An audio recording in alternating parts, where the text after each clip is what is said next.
할렐루야, 반갑습니다. 느헤미야 말씀 계속해서 나누는데요. 1장 4절로 11절까지 말씀 가지고 애국자의 기도, 다른 말로 하면 느헤미야의 기도입니다. 느헤미야의 기도, 그런 내용을 좀 나누기를 원합니다. 자, 본문 말씀 우리 같이 한번 큰 소리로 읽습니다. 시작. 내가 이 말을 듣고 앉아서 울고 수일 동안 슬퍼하며 하늘의 하나님 앞에 금식하며 기도하여 이르되, 하늘의 하나님 여호와, 크고 두려우신 하나님이여, 주를 사랑하고 주의 계명을 지키는 자에게 언약을 지키시며 긍휼을 베푸시는 주여 간구하나이다. 이제 종이 주의 종들인 이스라엘 자손을 위하여 주야로 기도하오며 우리 이스라엘 자손이 주께 범죄한 죄들을 자복하오니 주는 귀를 기울이시며 눈을 여시사 종의 기도를 들으시옵소서. 나와 내 아버지의 집이 범죄하여 주를 향하여 크게 악을 행하여 주께서 주의 종 모세에게 명령하신 계명과 율례와 규례를 지키지 아니하였나이다. 옛적에 주께서 주의 종 모세에게 명령하여 이르시되, 만일 너희가 범죄하면 내가 너희를 여러 나라 가운데에 흩을 것이요, 만일 내게로 돌아와 내 계명을 지켜 행하면 너희 쫓긴 자가 하늘 끝에 있을지라도 내가 거기서부터 그들을 모아 내 이름을 두려고 택한 곳에 돌아오게 하리라 하신 말씀을 이제 청하건대 기억하옵소서. 이들은 주께서 일찍이 큰 권능과 강한 손으로 구속하신 주의 종들이요 주의 백성이니이다. 주여 구하오니 귀를 기울이사 종의 기도와 주의 이름을 경외하기를 기뻐하는 종들의 기도를 들으시고 오늘 종이 형통하여 이 사람 앞에서 은혜를 입게 하옵소서 하였나니 그때 내가 왕의 술 관원이 되었느니라. 아멘. 나라가 큰 일을 겪었고 또 큰 고비를 넘겼습니다. 저는 진영 논리에 빠져 있는 사람이 아니고 하나님 앞에서 설교자로서 어떻게 하면 적어도 우리 교인들에게 이 상황들을 성경적으로 풀어드릴까, 그런 고민을 하는 사람입니다. 아멘. 그래서 어제도 끝까지 설교를 매듭짓지를 못했어요. 어제 어쨌거나 국회에서 있었던 그 중요한 투표에 대해서 결과를 좀 듣고 설교를 좀 마무리해야겠다, 이제 그런 생각이 들었습니다. 뭐 다들 아시는 것처럼 어제 그런 결과가 있었고, 제가 최근에 관심을 갖는 그룹은 극우 기독교 단체입니다.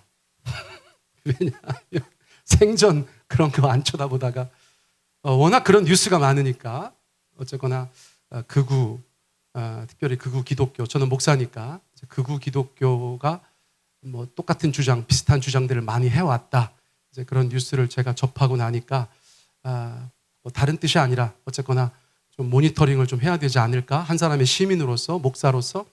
그래서 제가 요즘에 극우 기독교 유튜브 봅니다. 할렐루야. 그래서 어제도 이제 결과가 나왔길래 대표적인 극우 기독교인의 유튜브에 접속하였어요. 그래서 이제 그 탄핵 소추안이 가결되는 순간부터 제가 봤어요. 봤더니 아무튼 굉장히 과격하더라고요. 굉장히 과격합니다. 그래서 제 마음에 뭐랄까, 오만 가지 생각이 들었어요. 오만 가지 생각이. 여전히 우리 사회가 더 건강하고 성숙한 사회로 나아가기 위해서는 시간이 더 필요하겠다, 이제 그런 생각을 하고 있었어요. 근데 좀 착잡했어요. 왜냐하면 그 극우 기독교 단체가 이렇게 과잉 대표, 여러분 그런 말 들어보셨어요? 과잉 대표. 대표가 아닌데 대표같이 느껴지는 거, 그거를 과잉 대표라고 하는데, 믿지 않는 사람들은 이제 그런 분들이 한국 기독교 전체를 대표하고 있다, 그렇게 생각하는 경우도 많기 때문에 이제 목사로서는 조금 당황스럽고 좀 슬픈 마음도 들었어요. 그러다가 뭐 이러저러 하다가 제가 이제 BBC 코리아, 그 어떤 젊은 여성 리포터가 나와서 리포트하는 걸 보게 됐어요.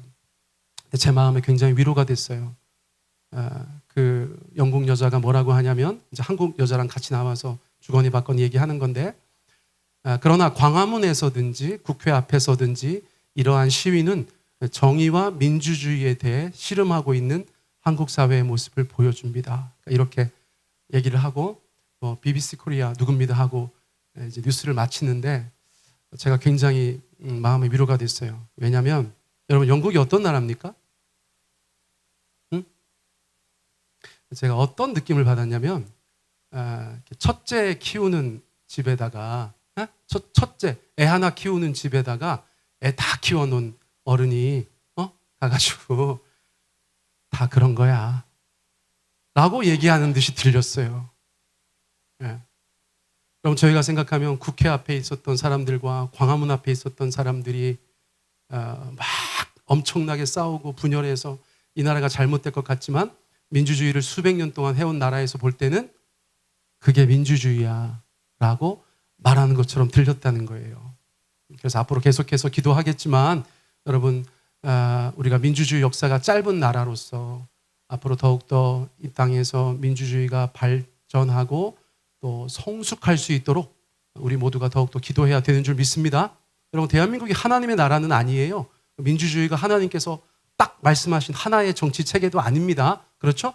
그런데 우리가 살아가는 지금은 민주주의 사회이기 때문에 민주주의 사회를 또 잘 지켜나가는 것이 이 땅을 살아가는 성도들의 또 책무라는 그런 생각도 듭니다. 너무 걱정하지 마시고 이런 씨름들을 통해서 우리 사회가 더욱더 건강하고 성숙한 사회로 나아가게 될 줄 믿습니다. 아멘.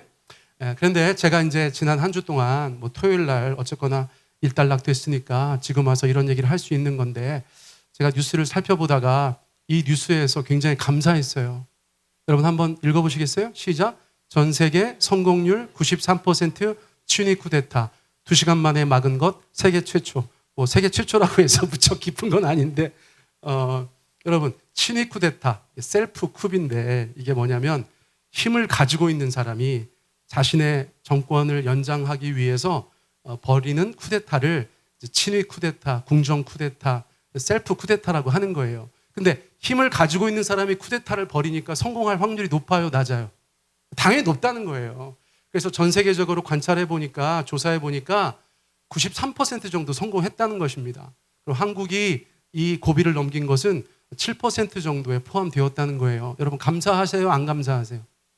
더군다나 그게 조금이라도 길게 연장됐으면 경제 또 안보 외교 이런 차원에서 굉장히 큰 타격을 입을 뻔했는데 2시간 만에 끝나서 천만다행이다. 그렇죠? 여러분 제가 그걸 좀 말씀드리려고 해요. 세종배단인 교회가 어떤 교회냐면 여러분들 잘 모르시겠지만 날마다 한반도의 평화를 위해서 기도하는 교회입니다. 이거는 문자적으로요. 문자적으로.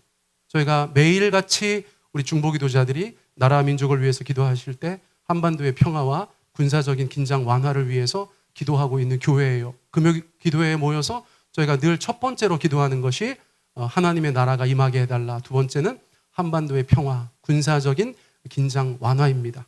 여러분 하나님께서 우리 교회의 기도를 들어주신 것을 믿습니다.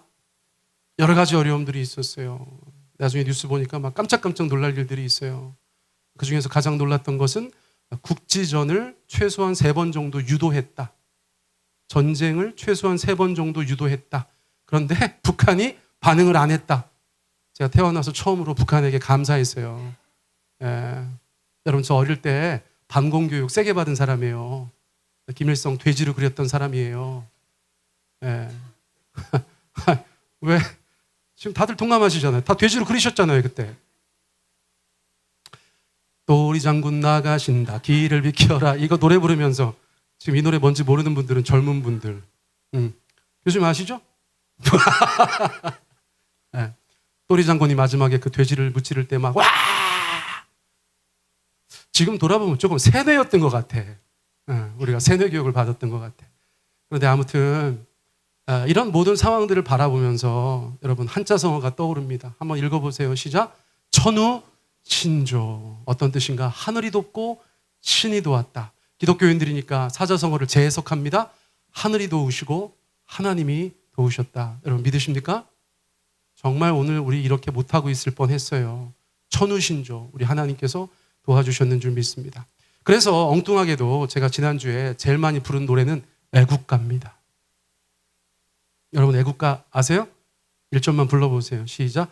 동해물과 백두산이 마르고 닳도록 하나님이 보호하사 우리나라 만세. 저는 교회 다니기 시작하면서 학교에서 애국가 부를 때마다 하느님을 하나님으로 부르곤 했어요. 근데 여러분 그거 아세요? 나중에 알게 됐는데 원래 가사는 하나님이었어요. 여러분 이거 오늘 처음 하시는 분들 많이 계시죠? 500원만 주세요.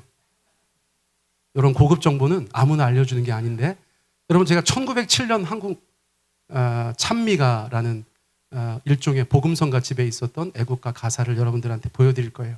자, 거기 뭐라고 적혀 있어요? 하나님이라고 적혀 있죠?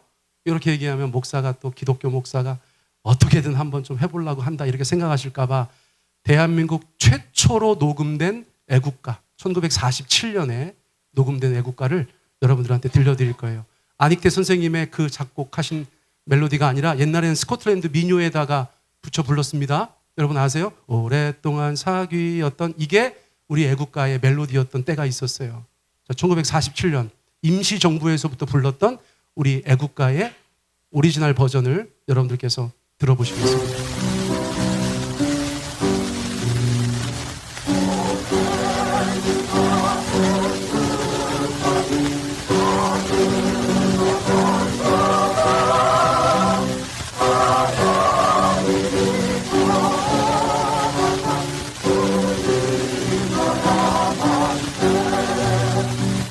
아멘.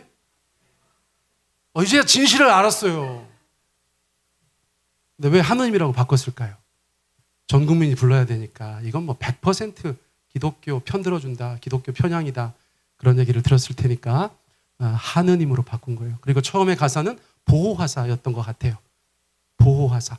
하나님이 보호하사. 우리가 지금 어떻게 불러요? 하느님이 보호하사.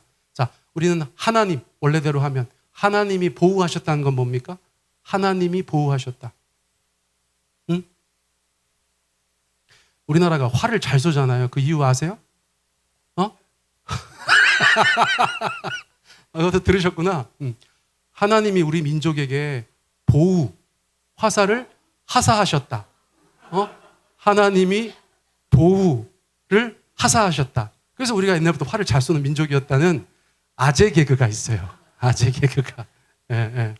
근데 어쨌거나 여러분들, 작사하신 분이 누군가가 중요한 거 아니에요? 누가 작사했길래 애국가에 하나님이 보호하사 우리나라 만세라고 했을까? 여러분 인터넷에 쳐보세요. 애국가 작사가 미상이라고 나옵니다. 언노운이에요. 몰라. 왜 모르느냐? 정확하게 누가 기록했는지 직접적인 증거가 없어요.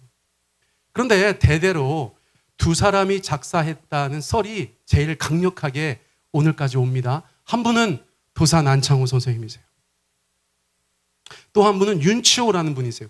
이 두 분 다 무척이나 훌륭하신 분인데, 윤치호 선생님은 일제 마렵에 너무나 잘 살아오시다가 많은 사람들이 그랬던 것처럼 일제 말기에 친일 행각이 조금 있어요. 그래서 도산 안창호 선생님은 독립운동을 대표하는 분으로, 윤치호 선생님은 친일 반역자처럼 그렇게 여겨지지만 어쨌거나 저 두 분의 공통점이 있습니다. 애국가를 작사했을 것이라고 하는 넘버1, 넘버2의 공통점이 있어요. 뭡니까? 그렇죠. 이분들이 기독교인이었어요. 한평생을 기독교인으로 사셨어요. 그리고 애국가 작사가 이루어졌다고 여겼을 즈음에도 이 두 분은 기독교인이셨어요. 기독교인이 쓴 작사에 하나님이 보호하사 우리나라 만세가 나오는 것은 당연하지 않습니까? 여러분 140년 한국 기독교 역사 가운데 그 초창기에 예수님을 섬겼던 우리의 믿음의 조상들, 믿음의 선배들은 그 믿음을 가지고 나라를 사랑하는 것에 엄청난 힘과 에너지를 쏟으며 살아갔었다는 것입니다. 여러분 1919년 3.1운동이 있었을 때 일본 순사들이 3.1운동 주동자들을 데려다가 감옥에 가뒀어요. 엄청나게 많은 사람들이 감옥에 갇혔기 때문에 다 수용할 수가 없었어요. 그래서 웬만한 사람들은 다 때려서 보냈습니다. 태형, 때려서 보냈습니다. 그리고 감옥에 가둔 사람들은 누굴까요? 웬만한 사람들 다 때려보냈기 때문에 감옥에, 제한된 감옥에 가뒀던 사람들은 누굴까요? 주동자들이죠. 3.1운동에 가장 앞장섰던 사람들. 여러분, 그런데 그 사람들 앉혀놓고 종교를 물어봤어요. 너는 뭐냐? 네 신앙은 뭐냐? 그랬더니 잡혀있는 사람 중에서 3,065명이 나는 기독교인이요 라고 대답을 했다는 거예요. 자, 이게 퍼센테이지가 얼마나 되냐면 3.1 만세 운동 때 수감되었던 분들 중에서 22.4%가 기독교인이라고 말했다는 거예요. 궁금하지 않으세요? 그때 얼마나 많은 사람들이 교회 다니고 있었길래 3.1 운동을 주도했습니까? 당시에 교회 다니던 사람들은 전 국민의 1.5%였어요. 1.5%의 사람들이 나라와 민족을 위해서 독립운동에 목숨을 걸고 뛰어들어서 감옥에 갔다는 것입니다. 여러분, 한국 기독교는 애국하는 기독교예요. 나라 사랑하는 기독교입니다. 우리가 이런 일 겪으면 나라의 소중함을 알아요. 여러분, 대한민국 너무 소중하죠? 말을 잃으셨어. 대한민국 너무 소중하죠? 몰랐는데 큰 공동체였어요. 우리가 한 배를 타고 있어요. 이 땅을 살아가는 기독교인으로서 나라 사랑의 마음이 우리 믿음의 선배들처럼 우리 가운데 있어야 되는 줄 믿습니다. 여러분, 오늘 설교는 약간 원숭이 엉덩이는 빨개, 빨가면 사과, 사과는 맛있어, 이런 느낌이에요.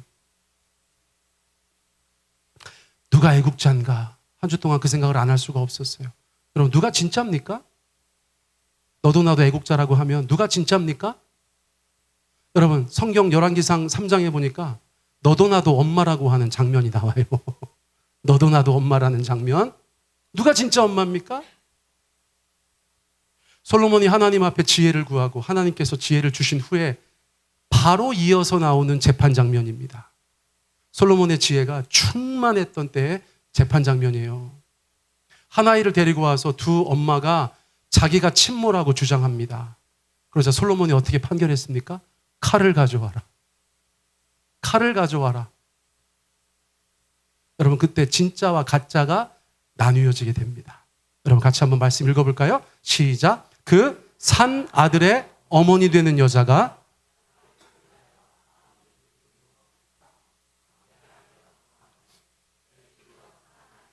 그에게 주시고 아무쪼록 죽이지 마옵소서 하되, 다른 여자는 말하기를 내 것도 되게 말고 네 것도 되게 말고 나누게 하라 하는지라. 자, 누가 진짜입니까? 마음이 불붙는 사람. 누구 때문에? 그 대상 때문에. 마음이 불붙어서 그 아이가 성하기를 바라는 사람. 내가 안 가져도 돼. 하지만 그 아이를 다치면 그 아이를 다치게 하면 안 돼요. 그냥 저 여자 주세요. 제발 죽이지만 마세요. 여러분, 그게 엄마예요. 가짜는 누굽니까? 내 것도 되게 말고 네 것도 되게 말고 나누어 가져. 영어로 보니까 되게 무서워. 두 개로 잘라버려. 엄마일 수 없죠. 여러분, 누가 애국자입니까? 여러분, 세상에 자기가 애국자라고 하는 사람들 많이 있을 거예요. 누가 애국자입니까? 어려운 상황에서 마음이 불붙고 제발 성하기를 바라는 사람, 다치지 않기를 바라는 사람, 온전하기를 원하는 사람. 내가 불이익을 당해도 돼. 내가 조금 희생해도 돼. 내가 조금 못 가져도 돼. 하지만 내가 사랑하는 그 대상은 건들지 마세요. 여러분, 그 사람이 진짜예요? 여러분, 우리 모두가 애국자 되어야 되는 줄 믿습니다. 우리는 하나님의 나라의 시민권을 가지고 있고 동시에 대한민국 백성이에요. 여러분, 우리가 나라 사랑하는 하나님의 사람들 다 되기를 원합니다. 혼란한 세월을 저희가 겪었어요. 계속 반복해서 말씀드리지만 큰 고비를 넘겼습니다만, 이럴 때마다 제가 늘 마음속에 두는 성경 구절이 있어요. 예수님께서 제자들에게 세상의 종말과 이스라엘의 멸망, 성전의 파괴를 말씀하시니까 제자들이 그게 언제냐고를 너무너무 궁금해했어요. 주님, 말씀해 주십시오. 그게 언제입니까? 그때가 언제입니까? 그 시가 언제입니까? 그런데 예수님께서 엉뚱한 답을 하세요. 그 혼란한 시대가 왔을 때, 그 혼돈의 시대가 왔을 때 너희가 늘 기억해야 될 것은 이거다라고 하면서 첫 번째 원칙을 주십니다. 첫 번째 원칙. 자, 마태복음 24장 4절 우리 같이 한번 읽어보세요. 시작. 예수께서 대답하여 이르시되 너희가 사람의 미혹을 받지 않도록 주의하라. 아유, 언젠가를 얘기해 주시면 좋겠는데 예수님께서는 너희가 사람의 미혹을 받지 않도록 주의하라라는 말씀을 가장 먼저 주셨다는 거예요. 자, 미혹받는다는 게 뭐예요? 영어 성경 보니까 뭐라고 되어 있어요? 누가 너를 좀 속이지 못하게 해라. 뭐라고요? 누가 너를 속이지 못하게 하라. 일부 때 제가 여러분들은 잘 속으세요? 잘 속지 않으세요? 그랬더니 어떤 권사님께서 잘 속아요. 이렇게 말씀하셨어요. 자, 여러분들한테도 한번 말씀드리기 원해요. 여러분들은 이런저런 삶의 일들 가운데 좀 속으세요? 안 속으세요? 옆에 분들한테 다 고백하세요. 고속도로 휴게소만 갔다 오면 파인애플 사오는 분들이 있어요? 없어요? 에? 제가 아는 분 중에 정말 막 이공계 박사님이시고 너무 똑똑하신 분이신데 고속도로 휴게소만 갔다 오면 막 온갖 것들을 다 사고 와서 집에 와가지고 자매님한테 막 혼나는 분 계시거든요. 그런데 그 얘기를 듣다 보면 안 살 수가 없대. 여러분들 집에 그런 분 한 분만 계셔도 참 힘들어요. 그렇죠? 누가 나쁜 뜻을 가지고 속일 때 속지 않는 것도 능력입니다. 여러분 그 능력을 뭐라고 불러요? 분별력이라고 불러요. 옆에 분들한테 축복하세요. 분별력이 있을지어다. 분별력이 있을지어다. 너무 궁금한데? 뭐라고 그러셨어요, 집사님? 귀가 두꺼워지라고. 귀가 두꺼워질지어다. 팔랑귀는 물러갈지어다. 네. 여러분 세상 혼란할 때 귀가 얇으신 분들은 너무 힘드실 거야. 그렇죠? 팔랑팔랑 하는 분들은 너무 힘드실 거야. 그렇죠? 예수님이 우리의 연약함을 아셨어요. 그러니까 사람의 미혹을 받지 않도록 주의해라. 그렇게 말씀하셨다는 거예요. 주변에 있는 사람들이 중요합니다. 여러분 제가 그냥 가볍게 말씀드려요. 한 7년 전에 미국 플로리다 템파에서 연쇄 살인 사건이 일어났어요. 4명이 죽었어. 같은 사람한테. 근데 결국 잡았어요. 그래서 템파의 경찰서장이 이제 브리핑을 하는 거예요. 그런데 어떤 여자가 옆에 와서 자기가 수화 통역을 하겠다고 얘기했어요. 그러니까 서로가 저 사람이 누가 불러온 사람인가 보다 생각을 하고 옆에 세웠어. 방송국 카메라들이 와가지고 투샷으로 잡았어. 경찰서장하고 수화 통역사. 저 여자가 옆에서 막 이제 수화 통역을 합니다. 그래서 뭐 이번에 그 사람이 잡혔습니다. 잡혔습니다. 12월 24일에 경찰이 출동해서 잡았습니다. 막 이러면서 수화를 막 했어요. 여러분 인생 살기 힘드실 때 이거 영상 찾아보세요. 정말 웃겨요. 근데 지금 나머지 사람들은 연쇄 살인범을 잡았으니까 그 여자 쳐다볼 새가 없잖아요. 다 진지하게 다 있는데 저 여자 혼자 막 그런 거예요. 근데 어떤 청각 장애인이 뉴스를 보다가 제보를 했어요. 저 여자는 지금 파리를 잡고 있다. 아무 의미 없는 손짓을 남발하고 있다. 근데 이런 일이 처음이 아니에요. 여러분 10년 전에 우리 남아공의 만델라 대통령 돌아가셨을 때 연결식을 하는데 전 세계적으로 큰 이벤트였고 스타디움에 수많은 사람들이 와서 행사를 하고 있는데 역시나 옆에서 수화하는 사람이 말도 안 되는 수화를 하는 거예요. 대통령이 돌아가셔서 슬프다. 대통령이 돌아가셔서 슬프다. 막 이런 식의 말도 안 되는 수화를 하는 거예요. 똑같이 청각장애인들이 그걸 보다가 제보를 한 거예요.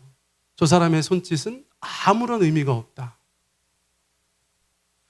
앞에 여자는 전과 오범이었어요. 사기꾼이었습니다. 뒤에 남자는 정신병자였어요. 여러분 너무나 많은 인사이트를 저희에게 주지 않습니까? 우리가 당연히 바르게 옳게 그 일을 하고 있을 것이다 라고 생각하는 사람들 중에서 우리를 속이려는 사람 또는 정신 상태가 온전치 못해서 결과적으로 우리를 속이는 사람들이 세상 도처에 있을 수 있다. 있을 수 있다. 근데 여러분 저거 결국은 누가 알아챈 거예요? 누가 알아챘습니까? 아는 사람이에요. 오늘 집사님 잘 맞추시네. 아는 사람이에요. 아는 사람. 아는 사람. 여러분, 근데 우리가 다 알 수 있어요, 없어요? 예? 여러분, 제가 좋은 수박을 고를 수 있어요, 없어요? 수박 고를 때마다 아주 그냥 땅을 치며 후회를 해요. 옛날에 같이 차라리 이렇게 쪼개서 보여주면 좋겠어. 우리 어릴 때는 수박을 이렇게 착착착 해가지고 아저씨가 이거 봐요! 이렇게 보여줬단 말이에요. 요즘에는 막 얘도 몰라? 다 똑같아요. 다 똑같아. 뭘 좀 알았으면 좋겠어. 분별을 좀 하고 싶은데 누구라도 좀 분별 잘하는 사람들이 각 분야마다 우리 곁에 있으면 좋겠네요. 그렇죠? 여러분, 교회가 뭘 좀 아는 사람들, 뭘 좀 분별하는 사람들의 공동체이면 좋겠네요. 그렇죠? 여러분, 성경 얘기 들으시면 잘 모르실 때도 있죠? 여러분, 저희 교회가 얼마나 감사합니까? 이 조그마한 교회, 우리 교단을 대표하는 신학자도 있으시고, 응? 우리 교단을 대표하고 싶은 남보현 목사와 정상화 목사님도 계시고, 응? 사람들이 허튼 소리 안 하고 성경대로 늘 말씀 전하고 얼마나 감사합니까? 왜 갑자기 헛기침을 지금 하지? 여러분, 우리 한철원 교수님께서 몇 번 말씀드렸지만 요한계시록을 전공하셨는데 제가 책에서 갖다가 인용하는 거예요. 요한계시록 13장 악의 삼각편대, 우리 교수님의 표현입니다. 세상이 혼란스러울 때 누가 미혹하느냐? 첫째, 용용 죽겠지. 이거 성경적인 거예요. 용을 죽이고자 하는 그리스도인들의 강력한 열망이 담겨 용용 죽겠지, 그거예요. 상징적인 말이죠. 사단을 성경에서 용이라고 표현할 때가 있어요. 근데 용은 안 보여요. 우리 주님께서 안 보이시지만 역사하시는 것처럼 마귀는 안 보이지만 역사합니다. 그러니까 우리가 볼 수 있는 대상은 두 대상. 첫째는 적그리스도, 성경에서 표현하는 대로. 근데 이들은 왕입니다.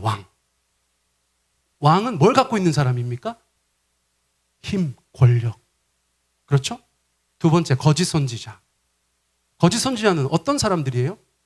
영적인 리더들이지만 참 선지자가 아니라 거짓 선지자이기 때문에 사람들을 속이고 잘못 이끌어가는 것이죠.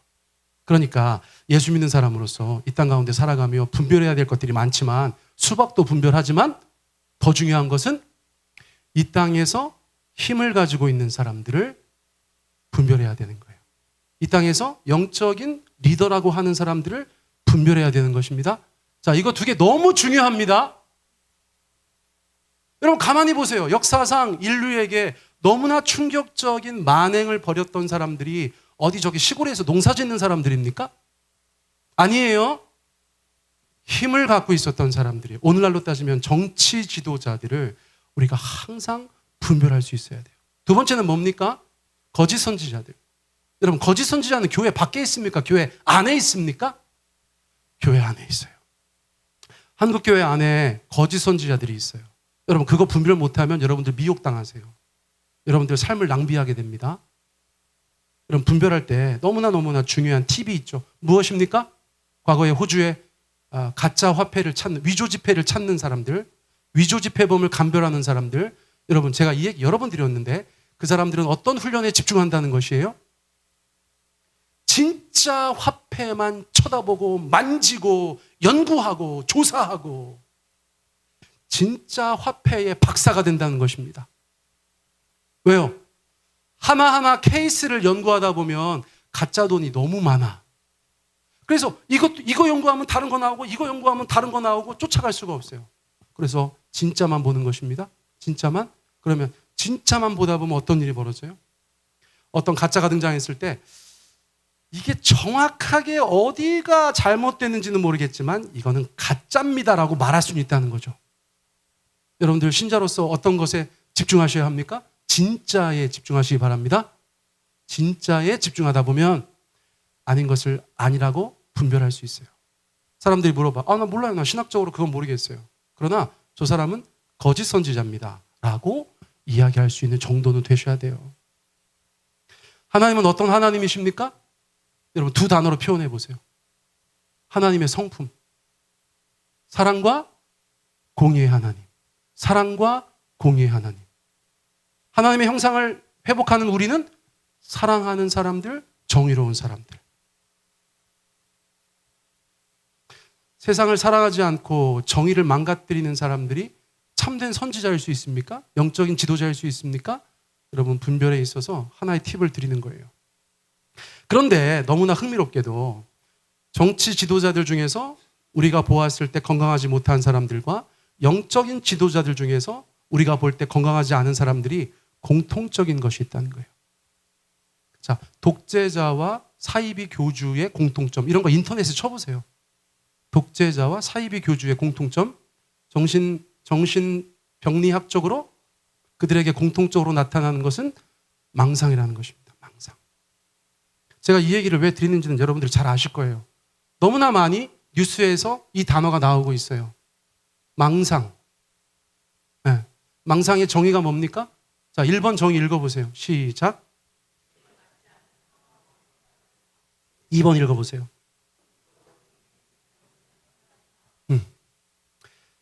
망상증을 갖고 계신 분을 상대해 보신 적 있어요?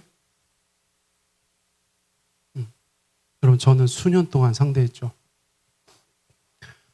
저희 아버지를 욕되게 할 마음은 조금도 없습니다만, 저희 아버지께서 말년에 치매로 고생하실 때 처음엔 잘 몰랐죠. 경험이 없으니까. 근데 나중에 저희 아버지가 망상증이 있다는 것을 알게 되었죠.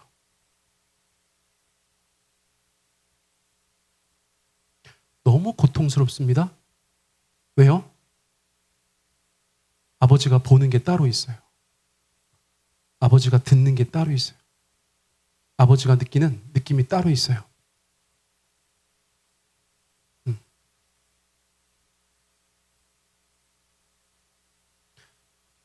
온갖 일이 있었어요. 제가 별로 생각하고 싶지 않고 더더군다나 말씀드리고는 싶지 않은 온갖 일들이 저와 저희 가족들의 삶에 있었어요. 제가 이 동네에서 차 타고 가다가 저희 아버지랑 차 타고 가다가 자동차 세워놓고 저희 아버지랑 언쟁을 벌인 곳이 이 동네입니다. 제가 얼마나 말을 논리적으로 잘합니까? 저희 아버지 앞에서. 아버지 그게 아니고요. 아버지 이거고요. 아버지 그렇게 생각하시면 안 되고요. 아버지가 보는 거 그거 아니고요. 아버지가 듣는 거 그거 아니고요. 여러분, 제가 2, 3년 동안 그렇게 살았어요. 나중에 알게 됐어요. 저희 아버지가 사는 세상과 제가 사는 세상이 달라요. 제가 통곡하면서 인정하게 된 거예요. 우리 아버지가 사는 세상이 다르다. 여러분, 이게 얼마나 슬픈 일인 줄 압니까? 저희 아버지가 흉기를 여러 번 드셨어요. 왜 그랬는 줄 아세요? 누가 자꾸 집에 들어오세요. 우리 집에 침입합니다. 아버지는 그거 잡겠다고 흉기를 드세요. 집안에 있는 사람들은 얼마나 놀랍니까? 여러분, 그게 망상의 무서움이에요.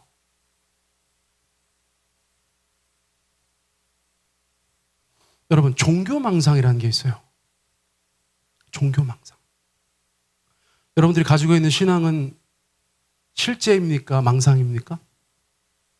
이거 답해보세요. 여러분들의 신앙은 실제입니까? 망상입니까? 어떻게 아세요? 다 같이 미친 거 아니야, 우리? 정신병원에 가 있는 사람들은 얼마나 마음이 편해요. 자기들끼리. 네? 예수님이라고 하고 자기가. 내가 예수다. 옆에서 막 때린다는 거지. 내가 너를 언제 보냈냐. 막 이러면서 자기들끼리. 응? 여러분, 우리의 신앙은 실제예요. 아멘? 우리의 사명은 세상의 소금과 빛이 되는 것입니다. 하나님의 사랑과 공의를 이 땅 가운데 베푸는 통로가 되는 거예요. 주님의 손에 들린 도구가 되는 거예요. 하나님의 나라의 확장을 위해서 이 땅 가운데 헌신하며 살아가는 그런 사람들이 기독교인들이에요. 여러분, 그렇게 믿고 그렇게 살아가신다면 여러분들의 신앙은 망상이 아니에요. 여러분들의 신앙은 실체하는 힘이에요. 근데 어떤 신앙이든 이게 망상이 되면 무서워집니다. 여러분 주변에 잘 살펴보세요. 한국 교회에는 종교 망상이 빠진 사람들이 없나?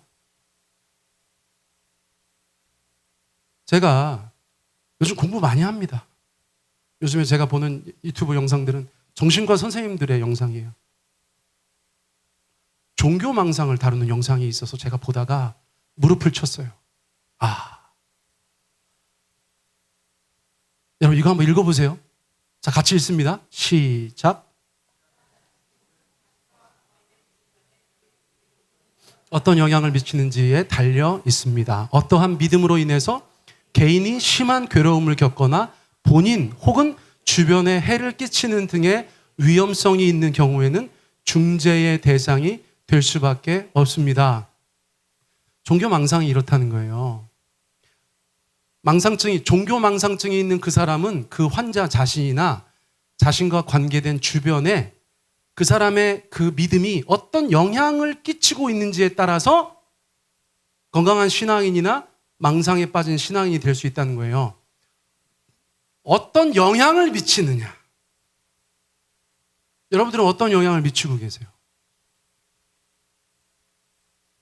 그 믿음 때문에 개인이 심한 괴로움을 겪거나 우리가 예를 들어서 사이비에 빠져가지고 막 그 믿음 때문에 막 혼란스러워하고 괴로워하다가 극단적인 선택을 하고 이런 사람들, 개인이 심한 괴로움을 겪거나 본인 혹은 주변에 해를 끼치는 등의 위험성이 있는 경우에, 그럼 여러분 우리 기독교 신앙은 우리 자신이나 주변에 해를 끼칠 위험성이 있어야 됩니까? 우리가 예수 믿는다고 우리가 십자군이 돼가지고 막 고운동에 막 칼 들고 다니면서 나는 십자가 군병이다. 주께서 우상을 타파하라고 하셨다고 막 도끼 들고 다니면서 막 단군상 때려부시고 이러면 돼요, 안 돼요? 정신과 선생님들의 얘기지만 제가 저분 누군지도 모르지만 저한테 참 귀한 깨달음을 줬어요. 건강한 신앙과 종교망상. 우리 세종 베다니 교회에는 종교망상증이 없기를 축복합니다. 우린 다들 건강하고 균형 잡힌 신자들 되시기를 축복합니다.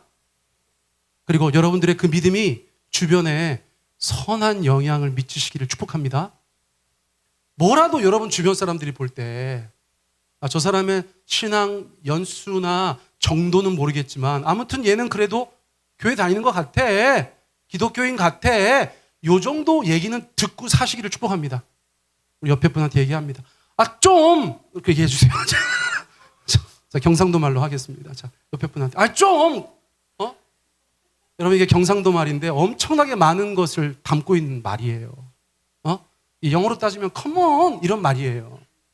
제발 좀 그렇게 하라고. 이런 뜻입니다. 우리의 선한 영향력으로 우리 신앙의 건전성과 건강함을 세상에 보일 수 있다는 거예요. 세상 어떤 기독교인이, 세상 어떤 그리스도인이 본인이나 주변에 해를 끼치는 위험성을 가지고 있을 수 있겠어요. 이제 본문입니다. 엄청 짧아요. 걱정하지 마세요. 여러분, 느헤미야가 기도합니다. 느헤미야가 누구한테 기도했습니까? 하나님께 뭐 했습니까? 기도했습니다. 여러분, 이게 중요한 거예요. 제가 호미로 막을 거 가래로도 못 막을까 봐 철하기도 했다고 말씀드렸죠? 저는 하나님께서 그 연약한 자의 기도 가운데 또한 응답해 주셨다고 믿어요. 여러분, 우리가 기도해야 되는 때인 줄 믿습니다. 무슨 일이 있다고 기도하지 말고 우리 평소에 이 나라 이 민족 위해서, 교회 위해서, 가정을 위해서, 우리 자신을 위해서 하나님께 기도하는 사람들 되시기를 원합니다. 자, 우리 같이 한번 말씀 읽습니다. 시작. 내가 이 말을 듣고 앉아서 울고 수일 동안 슬퍼하며 하늘의 하나님 앞에 금식하며 기도하여 이르되 하늘의 하나님 여호와 크고 두려우신 하나님이여 주를 사랑하고 주의 계명을 지키는 자에게 언약을 지키시며 긍휼을 베푸시는 주여 간구하나이다. 삶에 어려움이 있을 때 어떤 형태든지 주님 앞에 기도해야 될 때 기도하시는 저 여러분 되기를 원해요. 자, 그런데 두 번째 느헤미야가, 이 애국자 느헤미야가 그 기도할 때에 있어서 굉장히 중요한 특징을 하나 보여주고 있어요. 자, 여러분 찾아보세요. 같이 읽습니다. 시작. 이제 종이 주의 종들인 이스라엘 자손을 위하여 주야로 기도하오며 우리 이스라엘 자손이 주께 범죄한 죄들을 자복하오니 주는 귀를 기울이시며 눈을 여시사 종의 기도를 들으시옵소서. 나와 내 아버지의 집이 범죄하여. 이상한 게 있죠. 남유다는 벌써 70년 가까이 망한 나라예요. 그런데 느헤미야가 기도하면서 회개 기도를 하는데 어떻게 회개 기도합니까? 나와 내 아버지의 집이 범죄한 것을 회개해요. 여러분, 우리가 인생을 살아가다가 어떤 일이 생기면 남 탓을 하고 싶어 하죠? 다른 사람들한테 손가락질 한다는 거예요. 이거 진짜 오래된 예화인데 80% 알 거라고 생각하는데 요거 남들 손가락질 할 때 나머지 내 손가락은 누구를 향하고 있다는 거예요? 자기를 향하고 있다. 누가 만들었는지 기가 막힙니다. 여러분, 앞으로 그렇게 손가락질 할 때는 이렇게 하라는 얘기가 아니에요. 에이, 너 때문에! 그게 아니에요. 이렇게 하지 말라는 거예요. 여러분, 이번 일을 겪으면서 우리가 원망하고 싶은 사람들이 있을 수 있어요. 비판하고 싶은 사람들이 있을 수 있어요. 느헤미야를 닮으시기를 축복합니다. 느헤미야는 영어 성경 보니까 뭐라고 되어 있어요? 회개하는데 자기를 포함시켜서. 느헤미야가, 유다가 망하는데 느헤미야가 뭐 잘못했습니까? 우리가 대한제국 망한 걸 내가 회개하면 이상하잖아요. 근데 느헤미야는 수십 년 전에 망한 나라를 놓고 하나님 앞에 회개하면서 자기의 죄인 양 회개했다는 거예요. 자기를 포함시켜서 회개했다는 거예요. 여러분, 이건 너무 중요합니다. 여러분, 우리가 회개해야 되는 줄 믿습니다. 내가 먼저 주님 앞에 회개해야 되는 줄 믿습니다. 마지막, 합심하여 기도해야 되는 줄 압니다. 여러분, 교회가 이런 일을 겪으면서 더욱더 기도하는 그런 교회가 되었으면 좋겠어요. 목장에서, 부서에서 그렇게 기도하셨으면 좋겠어요. 11절 읽습니다. 시작. 주여 구하오니 귀를 기울이사 종의 기도와 주의 이름을 경외하기를 기뻐하는 종들의 기도를 들으시고 오늘 종이 형통하여 이 사람 앞에서 은혜를 입게 하옵소서 하였나니 그때 내가 왕의 술 관원이 되었느니라. 자, 종의 기도를 들어달라고 할 때는 느헤미야죠. 그 다음에 또 누가 나와요? 종들의 기도. 저거는 1차적으로는 느헤미야에게 찾아왔었던 동생 일행들이라고 저희가 볼 수 있겠어요. 어쨌거나 느헤미야가 혼자 기도하지 않고 그 나라의 회복을 위해서 합심하여 기도했다. 여러분, 우리 가운데 큰 깨달음을 줍니다. 여러분, 지난번에 저희가 기도카드 교인들 다 받았는데 그때 안 적으신 분들 오늘 좀 나가면서 꼭 적으시기 바라요. 오늘 좀 나가면서 적으세요. 집사님 적었어요? 안 적었어요? 적었구나. 맞다. 남편을 위한 기도. 할렐루야.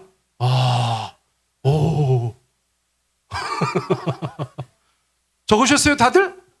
네, 제가 이따 저 앞에서 기도카드 들고 서 있을 거예요. 우리가 함께 주님 앞에 기도하며 나가야 되는 줄 믿습니다. 미국 메이저리그의 전설적인 야구 선수였고 감독이었던 요기 베라, 별명입니다만 요기 베라라는 사람이 아주 유명한 말을 했어요. 저같이 운동 좋아하는 사람은 정말 하루에도 몇 번씩 저 얘기합니다. 방심하고 있는 제 복식 파트너에게 끝날 때까지 끝난 게 아니야.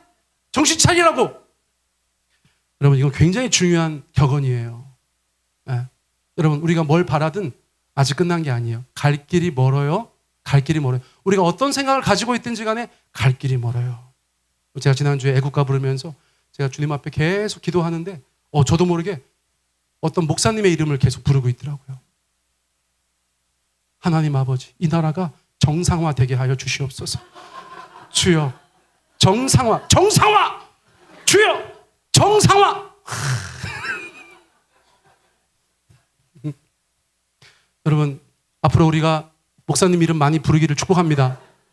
이 나라를 위해서. 할렐루야. 네.